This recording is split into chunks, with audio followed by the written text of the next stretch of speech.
আসসালামু আলাইকুম। আজ আমি আসলাম সেই ঝিনাইদহের 12 বাজারের গলাকাটা মসজিদে। এটা অনেক পুরাতন এবং প্রত্নতাত্ত্বিক নিদর্শন। রাস্তা দিয়ে নামতেই আমি প্রথমে দেখি একটা ফলক। এই ফলকে মসজিদের পরিস্থিতিটা একটু আগে দেখে নিই।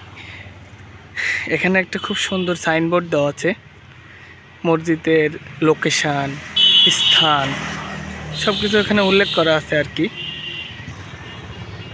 মসজিদের সামনে একটা তাল গাছ, অনেক বড় তাল গাছটা। এই যে সেই গলাকাটা মসজিদ, উপরে অনেকগুলো গম্বুজ দেখতে পাচ্ছি। এটা হলো প্রবেশ পথ, মুসল্লিরা এই প্রবেশ পথ থেকে মসজিদের ভিতরে অবস্থান করে। তো 3টা দরজা বিশিষ্ট মসজিদটা আমি দেখতে পাচ্ছি। মসজিদের 3টা দরজা, এটা একটা, এটা দ্বিতীয় দরজা, এটা তৃতীয় দরজা। আমার জানা মতে মেন ফটক, মাঝখানের দরজাটা মেন ফটক, উপরে 1, 2, 3টা বৃহৎ গম্বুজ অবস্থিত। মসজিদের সামনে যে জায়গাটুক, এটাও মসজিদের নামে আমি শুনতে পেলাম স্থানীয় মানুষের কাছে, অনেকটুকু জায়গা। পাশে একটা গ্রন্থাগার। গ্রন্থাগারটা হলো গলাকাটা মসজিদ গ্রন্থাগার, প্রতিষ্ঠাতা মৃত বজলুর রহমান। 2001 সালে গ্রন্থাগারটি প্রতিষ্ঠিত করা হয়েছে আর কি। এটা হলো গ্রন্থাগারের অপোজিট সাইড। অনেকটুকু জায়গা এই মসজিদের আর কি। মসজিদের এটা হলো পুরাতন অজুখানা ছিল, শৌচাগার ছিল। এটা এখন পরিত্যক্ত, আপনাদেরকে দেখাই। বর্তমানে নতুন অজুখানা করা হয়েছে, এটা নতুন অজুখানা।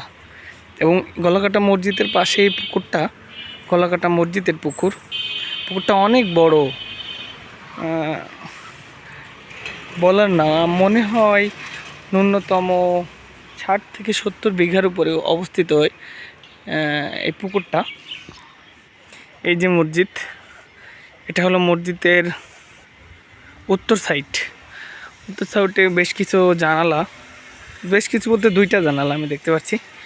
পাশে মিটার, জানালায় যে ক্ষয়প্রাপ্ত হয়েছে, এই জানালার টেরাকোটার কাজগুলো অনেক ধ্বংসর দ্বার প্রান্তে মনে হচ্ছে আর কি। এটা সেই পুকুর মসজিদের পাশে। এটা মসজিদের পিছনের সাইড। হুজুরদের বসার জায়গাটা একটু পশ্চিম সাইডে চাপা, তো আমার মোবাইলের ক্যামেরায় সম্পূর্ণ ধরা সম্ভব হচ্ছে না। এটা হলো পিছনের সাইড। উপরে আমি দেখতে পাচ্ছি 3টা মাইক, এখান থেকে শুরু, এখানে এসে শেষ। এই সাইড থেকে হাঁটতে হাঁটতে যে আপনাদেরকে পূর্ব সাইডটা, পশ্চিম সাইডটা দেখালাম। এবার যেটা দেখাবো দক্ষিণ সাইড। এটা মসজিদের দক্ষিণ সাইড। উত্তর সাইডের মতো দক্ষিণ সাইডেও 2টা জানালাগুলো এই উত্তর সাইডের জানালা, দক্ষিণ সাইডের জানালাটাগুলোও ধ্বংস হয়ে গেছে আর কি, ক্ষয়প্রাপ্ত হয়েছে। এই দেখতে দেখতে আমি যাচ্ছিলাম। এটা হলো সারিয়া খাতুন, এটা মসজিদের বারান্দা। জুম্মার দিন যখন মুসল্লি অনেক হয়ে যায়, তখন এই জায়গায় মুসল্লিরা 3 কাতার নামাজ পড়ে। তো এই ছিল সর্বসাকুল্যে আমাদের হলো গলাকাটা মসজিদটা।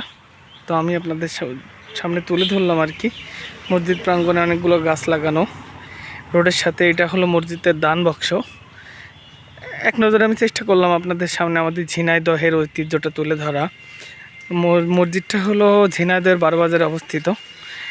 খুব সুন্দর গ্রন্থাগার, নতুন অজুখানা, টোটাল মসজিদটা হলো অতীতের একটা স্মৃতি বহন করে আছে, খুবই সুন্দর। এখনই এক নজরে আমার মোবাইলের ফ্রেমে দেখা যাচ্ছে আর কি। মসজিদটা হলো গলাকাটা মসজিদ, এটাই সেই মসজিদ। আমি বিভিন্ন সাইড দেখানোর চেষ্টা করলাম আপনাদেরকে।